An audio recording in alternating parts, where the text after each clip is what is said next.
देखिए, बंगाल विधानसभा चुनाव की जो तैयारियां हैं वो तमाम जितने भी पॉलिटिकल पार्टी हैं वो अपने अपने स्तरीय से कर रहे हैं। कैंडिडेट को जो उतारे हैं, प्रत्याशी को जो उतारे हैं, वो पार्टी के बड़े बड़े जो कद्दावर नेता हैं वो नेता की शक्ल में वहां पर आ रहे हैं। मतलब अगर बीजेपी की बात करें तो बीजेपी के जितने भी प्रत्याशी होते हैं खासकर, तो वो उनके चुनाव प्रचार प्रसार के लिए जो मेन एक रोल होता है वो पीएम नरेंद्र मोदी साहब का होता है। उसके बाद जो है वो योगी आदित्यनाथ साहब का भी होता है और फिर अमित शाह का भी होता है। मतलब 3-4 लोग ऐसे हैं जो भरपूर एफर्ट लगा करके और प्रचार का जो एक सिलसिला है प्रचार प्रसार का वो लोग जो है वो लगाने की और उस पूरी तरीके से मैदान में उतरने की वो लोग क्षमता रखते हैं और वो लोग वो काम करके दिखाते हैं। अब ऐसे ही कांग्रेस पार्टी की बात करें, मतलब ममता बनर्जी टीएमसी पार्टी की जो है वो, हालांकि इंडिया गठबंधन का जो है वो एक है, तो वो एक सिलसिला उन लोगों का चलता है। इस बीच जेलकेम पार्टी जो झारखंड में अभी 2024 में विधानसभा का चुनाव हुआ, वो विधानसभा चुनाव में एक नया पार्टी का उदय होता है, जेलकेम पार्टी, और वो पार्टी का सुप्रीमो जयराम कुमार महतो होते हैं। तो वो पार्टी भी अब बंगाल के अंदर में कूद चुकी है और चुनाव वो लड़ रही है 2 सीटों पर, बाघमुंडी विधानसभा और जयपुर विधानसभा सीट में। अब यहां पर जयराम कुमार महतो जी का वो भाषण जो है वो इस वक्त सोशल मीडिया पर काफी ज्यादा गर्दिश कर रही है, वायरल हो रही है, क्योंकि वो एक ऐसे ऐसे बातें करते हैं जो खास करके लोगों के बीच का जो एक माहौल होता है, लोगों में जो एक परेशानियां होती है, उस परेशानियों को वो उजागर करते हैं। मतलब वो रिलेट कर पाते हैं, क्योंकि वो ऐसा ही बैकग्राउंड से आए हैं, कोई बहुत बड़े जो है बैकग्राउंड से नहीं आए हैं और इस तरीके के उनका बैकग्राउंड भी नहीं रहा है कि वो इन सब सारी चीजों को देख नहीं पाए। मतलब कहने का मतलब मेरा ये है कि वो भी एक मिडिल क्लास फैमिली से आए हैं, उनका दूर दूर तक कभी कोई पॉलिटिकल बैकग्राउंड नहीं रहा है, राजनीतिक में कोई ऐसा रुचि नहीं रखे हैं, तो वो स्ट्रगल करके यहाँ तक पहुंचे हैं। वो चीजों को समझते हैं कि जनता को क्या चीज जो है किस चीज से ऐसे तकलीफ होती है, उनको क्या चाहिए और क्या नहीं मिलता है, उनका आवाज जो पहुंचना चाहिए वो आवाज पहुंचता ही नहीं है और वो काम करते ही नहीं है। तो जो बड़े लोग रहते हैं, अमीर लोग रहते हैं, उनके बैकग्राउंड से अगर इस तरीके के आते हैं तो ये रिलेट नहीं कर पाते हैं। तो खैर दोस्तों, यहाँ पर मैं आप लोगों के सामने सबसे पहले वीडियो रखता हूँ। इस वीडियो को पहले देखिए कि कैसे अमित शाह को लेकर, ममता बनर्जी को लेकर, नीतीश कुमार को लेकर, अन्य कई और चीजों को लेकर वो बात किए हैं। पहले आप इस वीडियो को देखिए, फिर मैं आगे ये बातें करेंगे। वीडियो देखिए। निर्माण का आधार है एक ऐसा बंगाल जिसे कभी सोनार बांग्ला के नाम से संबोधित किया जाता था, जिसे अंग्रेजों ने इसी मार्ग से भारत के सोने को बाहर निकालने का काम किया था। ऐतिहासिक रूप से, सांस्कृतिक रूप से, भौगोलिक रूप से, पारंपरिक रूप से बंगाल का एक विशिष्ट इतिहास रहा है, एक सम्मानित इतिहास रहा है। आज पुनः इस बंगाल की मिट्टी में, जिस मिट्टी का ये नारा है, माय माटी मानुस, उस मिट्टी से एक बदलाव की हुक्कार भरनी होगी। और जब बहुत सारे लोग कह रहे हैं कि भाई दीदी को हिला पाना आसान नहीं है, दीदी को हिला पाना बहुत ही मुश्किल है, तो बंगाल वालों आपसे बेहतर उस लाल झंडे के शासन को कौन जानता? ये पूरा बंगाल लाल लाल था, बंगाल की गलियां लाल लाल थी, बंगाल के गांव, बंगाल के शहर चारों तरफ लाल का बोलबाला था। लोग सपने में भी अगर सोचते थे कि क्या बंगाल से कभी लाल हटेगा, तो डर लगता था। लोग सपने में भी नहीं सोच पाते थे कि बंगाल की धरती से लाल की सरकार गायब होगी। हुई कि नहीं? हो गई। गायब हुई कि नहीं? दीदी क्या है, दीदी बूढ़ी हो गई है, उनको विश्राम करने कहिए, उनको उनकी सेवा की जाए। 10 साल, 15 साल, 20 साल बहुत होता है पॉलिटिक्स में, होता है कि नहीं? नहीं तो हम तो दीदी से कहेंगे। बगल में बिहार है, और दीदी का नीतीश बाबू से अच्छा रिश्ता है, नाता है, एक मधुर, एक भाईचारा, बहनचारा वाला संबंध है। उनसे सीखना चाहिए। इनको भी बंगाल छोड़ के राज्यसभा चल जाना चाहिए। नीतीश जी जब होते थे संसद में, शायद दीदी भी संसद का सदस्य रही है, तो हमें लगता है इन्होंने काफी लंबा समय लिया। नीतीश बाबू ने 20 साल लिया था, दीदी 15 साल ले ली है। अब इन्हें आराम करना चाहिए, क्योंकि नेता लोग रहता है जब तक जिंदा रहेगा, चुनाव में रहेगा, तो राज्यसभा आराम का ही जगह। राज्यसभा लिए कि राज्यसभा आराम का जगह क्यों है?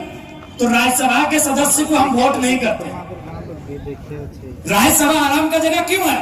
उसको हम वोट नहीं करते हैं, इसीलिए जनता उसके पास नहीं जाती है। अब विधायक को वोट किया है तो जनता मरनी में, हरनी में, छतियारियों में भी जाएगी। वोट किए हैं, झगड़ा झाटी में भी जाएगी। तो इसलिए राज्यसभा इनको भी नीतीश जी के तर्ज पर सोच विचार करना चाहिए दीदी को, और सम्मान के साथ बाकी का जीवन दिल्ली के सहारे, दिल्ली के यादों और बंगाल की यादों के सहारे इन्हें गुजारना चाहिए। आज चाहे बंगाल हो, झारखंड या उड़ीसा, पूरे देश को नए नेतृत्व की दरकार है, क्रांतिकारी बदलाव की दरकार है, क्रांतिकारी सोच के नेताओं की दरकार है। आज देखिए नेपाल में क्या हुआ, क्रांति हुई कि नहीं?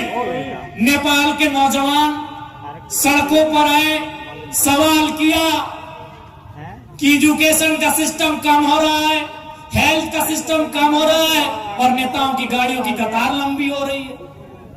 नेपाल की सड़कों में आए, सवाल किया, बवाल किया, क्रांतिकारी परिवर्तन हुआ, नए प्रधानमंत्री आए, नई सरकार बनी, और आज उन्होंने ऐलान किया है जितने भी पूर्व प्रधानमंत्री हैं सबकी संपत्ति की जांच हो। और यहाँ क्या होता है? शारदा चिटफंड घोटाला फाइलों में ही दब के रह जाता है, कोयला घोटाला फाइलों में ही दब के हो रह जाता है। इसलिए मैं बार बार कह रहा हूं, केवल सत्ता नहीं, व्यवस्था को बदलना हो।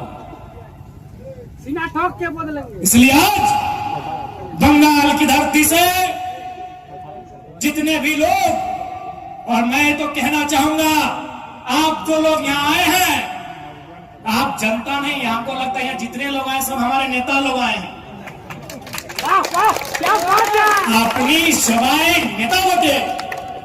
अब बताइए, आप सब नेता लोग यहाँ आए हैं, एक नेता अगर 10, 20, 30, 40 वोट दिला दे तो दिव्य ज्योति भाई तो विधानसभा से पहुंच जाए। यहाँ जनता थोड़ी आए, अपनी सभा लीडर वोटे। यहाँ जितने लोग आए हैं, हम किसी को जनता और समर्थक थोड़ी मान रहे हैं, आप सभी नेता हैं।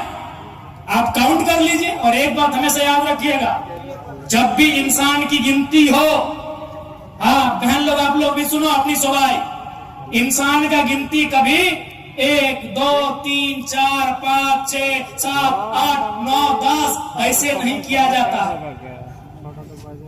पशु पक्षी और गाड़ी घोड़ा का गिनती होता है कि 1 गाड़ी, 2 गाड़ी, 3, 4, 5, 1, 2, 20, 30, 40। इंसान का गिनती कैसे होता है मालूम है? 1, 2, सैकड़ा, 1000, 10,000, लाख। 1, 2, 3 इंसान का गिनती नहीं होता है, 1, 2 सैकड़ा होता है। क्यों मालूम है? आप आए एक है, आपको मानने वाले 10 लोग घरे में हैं। उनके पास सुविधा नहीं था, या किसी का परीक्षा था, कोई हॉस्पिटल में था, कोई मायके गई थी, कोई मामा घर गया था। आप आए एक है, लेकिन 10 लोग हैं आपके। इसीलिए मैंने कहा आप आए एक है, दादू दादी नहीं आई है। इसलिए आप यहाँ लीडर लोग आए हैं। आपके हाथों में, सबके पास, और सब में काबिलियत है, सब में काबिलियत है कि आप अच्छा वोट दिलाएंगे। इसलिए देखिए, ये महज एक चुनाव नहीं होगा, एक गर्जना होगी जंगल महल में, कि जंगल महल की गलियों से एक आवाज आया है, उठो नौजवानों, एक इनकलाब आया। ये जंगल महल गूंजेगा, जंगल महल आवाज करेगा, जंगल महल सवाल करेगा, सवाल सत्ता से होगा। जंगल महल अपना नेतृत्व चुनेगा, वह नेतृत्व जंगल महल के विकास के लिए दिन रात एक करेगा। चुनाव 5 साल में होते हैं, प्रॉब्लम्स रोज आते हैं। इसलिए दिल्ली में बैठे मोदी जी को देखकर वोट ना करें, कलकत्ता में बैठी दीदी को देखकर वोट ना करें। यदि उनका कैंडिडेट उस योग्य है, यदि आपको लगता है उनका कैंडिडेट आपके साथ बढ़िया तालमेल कर सकता है, आपके मुद्दों को लेकर सरकार से टकरा सकता है, आप जरूर सोचिए। लेकिन कोई कहेगा कि हम दिल्ली में बैठे हैं और यहां से एक नेता भेजे हैं, या फिर मेरे कहने पर, इसलिए हम कहेंगे भले हम भी जयराम महतो आपको कह रहे हैं कि दिव्य ज्योति भाई को, मनोज भैया को वोट करना है। लेकिन यदि आपको लग रहा है कि दिव्य ज्योति भाई और मनोज भैया आपके कसौटी पे खरा नहीं उतर रहे हैं, आप बिल्कुल विचार करें। क्योंकि चुनाव 5 साल में आएंगे, प्रॉब्लम्स रोज आएंगे। प्रॉब्लम थाना में आएगा, प्रॉब्लम ब्लॉक में आएगा, प्रॉब्लम अंचल में आएगा, प्रॉब्लम सड़क में आएगा, जब कोई घटना घटेगी प्रॉब्लम हॉस्पिटल में आएगा, प्रॉब्लम स्कूलों में आएंगे, प्रॉब्लम कॉलेजों में आएंगे, प्रॉब्लम रोज आएंगे आपके जीवन में। इसलिए ये वोट आपकी प्रॉब्लम्स का सॉल्यूशन के लिए। मैं मानता हूं कि जिसे आप वोट करेंगे वो रातों रात सब कुछ ठीक नहीं करेगा, लेकिन आपके लिए खड़ा होगा आपकी मुसीबत के समय, आपके जरूरत के समय। इसलिए ये देख लीजिएगा जयपुर वासियों, बाघमुंडी के वासियों, कि आप जो वोट करने जा रहे हैं वो चुनाव के साथ साथ उसको करेंगे जो आपके प्रॉब्लम्स में खड़ा है। क्योंकि समस्याएं रोज आएंगी। हमारी नई पार्टी है, ना कहीं हमारा बूथ कमेटी था, ना कहीं हमारा पंचायत कमेटी था। जनता ने सीधा विश्वास किया और सीधा वोट किया, इसलिए आज हम लोग जीते भी हैं जनता के लिए। अभी दिव्य ज्योति भाई बोल रहे थे, सही में हमारा घर एक दिन रात को गए थे, तो हम घर में नहीं रहते हैं। घर में नहीं रहते इसलिए घर में हमारा सुविधा नहीं है। 2 आदमी अगर कोई चला जाएगा तो उसको हम रहने नहीं दे पाएंगे। सही बोले दिव्य ज्योति भाई कि 2 को कोई नया आदमी अगर हमारा घर चला जाएगा तो रहने नहीं दे सकते हैं, जगह नहीं है, तो हम भाड़े में रहते हैं, दोस्त के यहाँ रहते हैं। अब सवाल है क्या है, विधायक घर नहीं बना सकता है? अरे जब चाहे तब बना सकते हैं। 2 लाख से ज्यादा सैलरी मिलता है और बाएं दाएं तो हिसाब ही नहीं है। लेकिन जब हम अपने बारे में सोचते हैं, हमारे सामने उनका चेहरा आता है जिन्होंने धूप में पसीना को पोंछकर हमारे लिए चुनाव का प्रचार किया था। जब हम अपने घर के बारे में सोचते हैं, तब उनका चेहरा मेरे सामने आता है। इसलिए आज हमें पूरा विश्वास है कि जैसा हम झारखंड में करते हैं, जैसा हम अपना सारा सुविधा झारखंड के अपने लोगों को दान कर दिए हैं, हमें पूरा विश्वास है दिव्य ज्योति भाई और मनोज भैया हमसे एक कदम आगे बढ़कर जनता की सेवा में अपना सब कुछ निछावर करेंगे। हमें पूरा विश्वास है कि हमसे एक कदम आगे जाकर अपना सब कुछ, अपना सर्वस्व ये जनता के लिए निछावर करने का काम करेंगे। आए देख क्या होंगे, हमको आवास भी मिला तो चारों तरफ चर्चा लगा कि आपका विधायक भी तो 4 करोड़ घर में रहता है। हमने वो दूसरे दिन घोषणा कर दिया कि जो लोग रांची आएंगे आराम से आइए, गेट में कहीं ताला नहीं है। देखिए अभी हम यहाँ हैं, हमारे आवास में रांची में नंबर संख्या 14 ताला नहीं है। आप जाइएगा, ऐसे घुसाइएगा, उसको घुमाइएगा, मेन गेट खुल जाएगा, सीधा जाइएगा, 2 रूम खुला है, आप आराम से उसको घुमाइएगा, ऐसे वो भी खुल जाएगा। उसमें सोने का व्यवस्था है, बाथरूम भी है, नहाने का है, सब कुछ सुविधा है।